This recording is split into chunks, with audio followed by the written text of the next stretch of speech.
Welcome back, dear students. Let's continue with chapter number first of Indian economy. हम अब तक अपना agriculture sector complete कर चुके हैं और फॉरेन ट्रेड कंप्लीट कर चुके हैं, इंडस्ट्रियल सेक्टर भी कंप्लीट कर चुके हैं। आज हम करेंगे डेमोग्राफिक सेक्टर या डेमोग्राफिक प्रोफाइल या डेमोग्राफिक कंडीशन भी बोल सकते हैं। मीन्स आज़ादी के टाइम हमारी डेमोग्राफिक कंडीशन कैसी थी, ये पढ़ना आज हमने। तो सबसे पहले हमें डेमोग्राफिक का मीनिंग पता होना चाहिए। क्या होता है डेमोग्राफिक? इसमें देखो, पॉपुलेशन से रिलेटेड सारे के सारे एस्पेक्ट्स आ जाते हैं। मीन्स लोगों से रिलेटेड, जनसंख्या से रिलेटेड। एग्जाम्पल कि भाई एज कितनी होती थी उस टाइम पे लोगों की, या पढ़े लिखे कितने लोग होते थे, कितने लोगों को रोज़गार मिला हुआ था, एम्प्लॉयमेंट मिली हुई थी, कितनी बर्थ रेट थी और कितनी डेथ रेट थी। ये सारा अगर हम पढ़ लें तो उस टाइम का हमें पता चल जाएगा कि डेमोग्राफिक कंडीशन कैसी थी। एग्जाम्पल दे देता हूँ। जैसे आजकल आपको पता है लगभग हर कोई बंदा पढ़ता है, चाहे लड़का हो या लड़की हो। उस टाइम पे बहुत कम लोग पढ़ते थे। 100 में से 16 मेल पढ़ते थे और 100 में से 7 फीमेल पढ़ती थी। मीन्स देख लो आप कितनी कम लिटरेसी रेट थी। एज भी बहुत कम होती थी। क्यों होती थी? क्योंकि बेटा बीमारियां बहुत होती थी उस टाइम पे और मेडिकल फैसिलिटीज़ बहुत कम होती थी, तो बीमारी के कारण मर जाते थे लोग। रोज़गार बहुत कम थे। ज़्यादातर जनसंख्या एग्रीकल्चर पे डिपेंडेंट थी। ज़्यादा कंपनीज वगैरह नहीं होती थी। इंडस्ट्रियल सेक्टर बहुत ज़्यादा ग्रोथ नहीं कर पाया था उस टाइम पे, इसलिए लोगों को रोज़गार भी कम मिलता था। ये सारा पढ़ेंगे। मीन्स उस टाइम पे लोगों का रहन सहन कैसा था, लोगों के पास मेडिकल फैसिलिटीज़ कितनी थी, एजुकेशन फैसिलिटीज़ कितनी थी, ये सब कुछ हमें पता चलता है डेमोग्राफिक प्रोफाइल से। ठीक है। अच्छा, आपको बता दूं, आपको पता होना चाहिए हर 10 साल बाद पॉपुलेशन काउंट होती है कि कितनी पॉपुलेशन है। तो इसको बोलते हैं कि सेंसस बोलते हैं इसको, जनगणना करना। तो जो फर्स्ट सेंसस काउंट हुआ था, फर्स्ट जो ये पॉपुलेशन काउंट हुई थी, वो ही थी हमारी 1881 में। तो देखो यहाँ पर लिखा भी हुआ है official census. The first official census was conducted in year 1881। और उसके बाद हर 10 साल में ये जो भी है पॉपुलेशन वगैरह, या लिटरेसी रेट कितनी है, एम्प्लॉयमेंट रेट कितनी है, डेथ बर्थ रेट कितनी है, एज कितनी है, ये काउंट करते आ रहे हैं हम। आगे लिखा हुआ देन आफ्टर, उसके बाद census operation was carried after every 10 years. ठीक है, आगे चलते हैं। देखो बेटा, अब 1921 को ईयर ऑफ डिवाइड बोलते हैं। ईयर ऑफ डिवाइड, ये क्या सर? देखो बेटा, 1921 से पहले बर्थ रेट भी बहुत ज़्यादा होती थी और डेथ रेट भी बहुत ज़्यादा होती थी। फर्स्ट स्टेज बोलते हैं उसको। फिर 1921 के बाद क्या हुआ? बर्थ रेट ज़्यादा हो गई और डेथ रेट कम हो गई। क्यों हो गई ये सारा बताऊंगा मैं।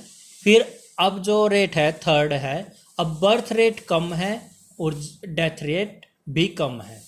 क्यों है ये समझना आप। देखो भाई, 1921 से पहले आ जाओ, 1921 से पहले आ जाओ। बेटा आपको पता है, देखो आप है ना, एक बात बताओ मेरे को, आपके जो पापा हैं वो देखना कई भाई बहन होंगे वो, और जो आपके दादा हैं, ग्रैंड पेरेंट्स हैं, वो और भी ज़्यादा होंगे, 6 7 7 होंगे। भाई बहन हैं जो आपके ग्रैंड पेरेंट्स, उनके भाई बहन देखना 6 7 भी मिल जाएंगे। और फिर आपके जो पेरेंट्स हैं वो 3 4 मिलेंगे, और आप तक बात आ जाए तो मैक्सिमम 2, ज़्यादा से ज़्यादा 3, बस इससे ज़्यादा मुश्किल से मिलते हैं। 2 या 3, 2 या 3, और आने वाले टाइम पे देख लेना एक ही बच्चा होया करेगा। मीन्स एक ही बच्चे तक सीमित रह जाएंगे। ऐसा क्यों है? देखो बेटा, पहले हम एजुकेटेड नहीं होते थे, हमारे पास नॉलेज नहीं होती थी, तो हम ये सोचते थे कि जितने ज़्यादा बच्चे होंगे ना उतनी ही ज़्यादा वो मेहनत करेंगे बाहर से, उतने ही ज़्यादा पैसे कमाएंगे। बट इतनी अकल नहीं होती थी कि जितने ज़्यादा बच्चे होंगे उतना ज़्यादा खर्चा भी तो होगा। क्यों क्यों नहीं थी ये अकल? क्योंकि भैया एजुकेशन नहीं थी, एजुकेटेड नहीं थे वो, हेल्थ फैसिलिटी नहीं होती थी।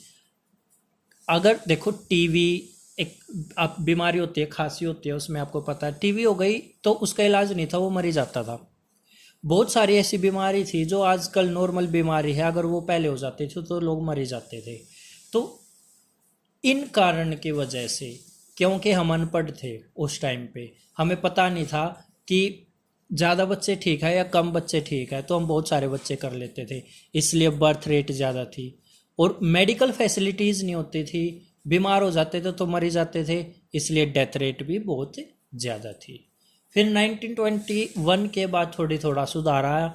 क्यों? क्योंकि भैया एजुकेशन भी बढ़ने लग गई, फिर धीरे धीरे हॉस्पिटल्स वगैरह भी बनने लग गए, मीन्स हेल्थ कॉन्शियस बन गए बंदे। तो क्या हुआ फिर, बर्थ रेट थोड़ी सी बर्थ रेट उस टाइम ज़्यादा थी, डेथ रेट कम आने लगी। क्यों? मेडिकल फैसिलिटीज़ आने लग गई थी। अगर कोई किसी चीज कोई बीमारी है जिसका इलाज नहीं है तो उसकी दवाइयाँ आने लग गई थी, इस वजह से डेथ रेट कम होने लग गई थी। फिर थर्ड स्टेज आज की बात करें तो बर्थ रेट बेटा कम है, क्योंकि आज एक या दो बच्चे करते हैं, और डेथ रेट भी कम है क्योंकि आजकल तो एडवांस है, हर बीमारी का इलाज है। मैक्सिमम एक या दो बीमारी को छोड़ दो, हर बीमारी का इलाज है। कोरोना की भी वैक्सीनेशन आ चुकी है। तो आजकल हमारा मेडिकल इतने आगे जा चुका है, डॉक्टर्स ने हर चीज़ की मेडिसिन बना दी है। तो अगर हम थर्ड स्टेज की बात करें, बर्थ रेट भी कम और डेथ रेट भी कम। तो कहीं ना कहीं अब एजुकेशन भी आ गई है, लोगों के बीच में जागरूक हो गए हैं, जिसकी वजह से बर्थ रेट और डेथ रेट दोनों ही कम है। क्लियर है ये बात? तो बेटा डेमोग्राफिक कंडीशन पढ़ रहे हम, उसमें फर्स्ट पॉइंट है high rate of birth and death rate. उस टाइम पे ज़्यादा लोग जन्म लेते थे और ज़्यादा ही मर जाते थे। अगर 48 बच्चे हुए हैं तो उसमें से 40 मर जाते थे उस टाइम, ये था। एक्सट्रीमली मीन्स बहुत ज़्यादा लो लिटरेसी रेट, पढ़े लिखे लोग बहुत कम होते थे। ये मान लो पढ़ा लिखा किसको माना जाता था, पहले तो ये समझ लो, अगर कोई बंदा कोई भी लैंग्वेज पढ़ सकता है, लिख सकता है या समझ सकता है, उसको तो लिटरेसी, उसको तो पढ़ा लिखा मतलब शिक्षित मान लेते थे। ठीक है। और 100 में से केवल 16%, 100 में से 16% मेल पढ़े लिखे होते थे, और फीमेल तो उससे भी बहुत कम, 7% ओनली आउट ऑफ 100। सर मैं एक बात बता रहा हूँ, आप सुनना बेटा। आप देखना, आप बहुत पढ़ोगे, +2 के बाद आपके पेरेंट्स सभी से बोलते हैं आप ये कर लेना, वो कर लेना, ये कर लेना, मीन्स आपको पढ़ोगे आप। आपके पेरेंट्स देखना ज़्यादा नहीं पढ़े हुए हैं, 12 या BA बस इतना ही पढ़े होंगे। आपके अब दादा दादी पे चले जाओ, वो और कम पढ़े होंगे। मैं ये नहीं बोल रहा किसी के नहीं पढ़े होंगे, बट मैक्सिमम के दादा दादी कम पढ़े होंगे। फिर उनसे ऊपर चले जाओ, अपने पेरेंट्स से पूछ लेना, अपने मम्मी पापा से पूछना कि उनके दादा दादी कितने पढ़े हुए थे, तो वो अनपढ़ बताएंगे या बहुत कम पढ़े लिखे थे। मीन्स पहले क्या होता था, बहुत कम लोग पढ़ते थे, अब धीरे धीरे सभी पढ़ने लग गए हैं। तो उस टाइम की बात हो रही है। डेमोग्राफिक कंडीशन में हमारा ये पॉइंट भी आता है कि लिटरेसी रेट क्या थी, और ये भी आता है बर्थ रेट और डेथ रेट क्या थी। बर्थ रेट और डेथ रेट हम पढ़ समझ चुके हैं।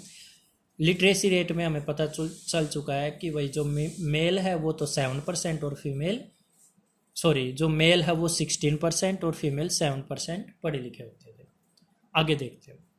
तो भाई डेमोग्राफिक कंडीशन में हेल्थ मीन्स हेल्थ फैसिलिटीज़ कैसी थी, बहुत पुअर थी बेटा। कहीं कहीं पर अस्पताल होते थे, प्राइवेट बहुत कम होते थे, सरकारी होते थे बहुत कम होते थे, और उनमें फैसिलिटीज़ नहीं होते थे। सरकारी में तो आजकल भी बहुत ही कम फैसिलिटी होती है, कहीं कहीं पे होती है अच्छी फैसिलिटी, बट प्राइवेट हॉस्पिटल आजकल बहुत हो चुके हैं, बट उस टाइम पे बहुत कम होते थे। नेक्स्ट है हाई इन्फेंट मोर्टेलिटी रेट। ये क्या होता है बेटा, 1 साल तक का बच्चा। पहले क्या होता था 1900 जब जब जब हम आज़ाद हुए थे उस टाइम की अगर बात करें, तो अगर 1000 बच्चे जन्म लेते थे ना, उसमें से 218 बच्चे तो मर ही जाते थे। और फिर इसको दोबारा कंपेयर किया गया, 2011 में देखा गया तो 1000 में से 44 बच्चे मरते हैं। तो अब देखो कितना कम आ गया, जब 1000 में से 218 बच्चे मर जाते थे, और अब 1000 में से 44 बच्चे मरते हैं। और अब अगर काउंट करें 1000 में से, मैं ये मानता हूँ 10 या 20 बच्चे मुश्किल से मरते होंगे। तो क्या था, अगर उस टाइम की बात करें कि भाई बच्चे, नवजात शिशु मोर्टेलिटी रेट, इन्फेंट मोर्टेलिटी का मतलब 1 साल तक के बच्चे, 1 साल तक के बच्चे मरी जाते थे। कितने 100 में से 218 तो मरी जाते थे, ये एवरेज थी उस टाइम पे। ठीक है, आगे देखो, लो लाइफ एक्सपेक्टेसी, इसका मतलब है कि जो लोगों की जिंदगी कितनी होती थी, एज कितनी होती थी, एवरेज निकालते थे तो 44 ईयर थी। एवरेज कैसे निकालते हैं, मान लो बेटा 10 बंदों की निकालनी है, एक 90 जिया, एक मान लो 30 साल जिया, एक 50 जिया, एक 60 साल जिया, एक 70, तो मान लो बेटा ऐसे करके 1 2 3 4 5 5 बंदों की हो गई। अब इनकी एवरेज कैसे निकलेगी, तो बेटा देखो अगर मैं इन 5 बंदों की एवरेज निकालूं, इनको टोटल करूंगा, और टोटल करने के बाद जो भी आएगा, मान लो बेटा ये 290 आ गया, 5 से डिवाइड कर दो इसको, 58, तो मैं ये मान लूंगा हर बंदा कितना जिया है, 58 ईयर्स, ऐसे एवरेज निकालते हैं। ठीक है, तो उस टाइम अगर ऐसे एवरेज निकालते थे तो कितना आता था, 44 ईयर्स। उस टाइम पे जो ये माना जाता था कि एवरेज एक बंदे की एज कितनी है, 44, और अब कितनी हो चुकी है, ये 68। मीन्स उस टाइम पे बेटा बीमारी अगर हो जाती थी तो मरे जाते थे, इसलिए जो उनकी एज थी वो 44 मानी जाती थी। आगे देखो भाई, गरीबी तो फैली हुई थी, गरीबी तो आज भी फैली हुई है, उस टाइम पे और ज़्यादा फैली हुई थी। तो वाइड स्प्रेड पोवर्टी मीन्स गरीबी बहुत फैली हुई थी। तो आज हमने क्या किया बेटा, आज हमने इफ़ आई कैन डू वाला टॉपिक कर रहे हैं हम, और इफ़ में से हम क्या पढ़ चुके हैं, इंडस्ट्रियल सेक्टर पढ़ चुके हैं, एफ मीन फॉरेन ट्रेड पढ़ चुके हैं, आई मीन अभी पढ़ा नहीं हमने, इसका मतलब इंफ्रास्ट्रक्चर होगा, बताऊंगा। सी कुछ होता ही नहीं, ए फॉर एग्रीकल्चर सेक्टर पढ़ चुके हैं हम, एन भी कुछ नहीं होता, डी फॉर डेमोग्राफिक सेक्टर पढ़ चुके हैं। अब कौन कौन से बचे हैं देखा जाए तो, एक इंफ्रास्ट्रक्चर और एक ऑक्यूपेशनल, ओ मीन होता ऑक्यूपेशनल, ये पढ़ेंगे। तो आई होप ये पॉइंट भी आपको क्लियर समझ में आया जो आज मैंने कराए हैं। आज मैंने क्या कराया है कि डेमोग्राफिक में क्या आएगा, various aspects of population, mean population से रिलेटेड जो जो चीज़ें हो सकती हैं, मीन्स वो कितनी एज के, उनकी एज कितनी होती है, वो पढ़े लिखे कितने, उनको रोज़गार, बर्थ डेथ रेट, ये सब मिला के। ठीक है बेटा, अगर नहीं समझ में आया मेरे से कॉल करके आप पूछ सकते हो। Thank you.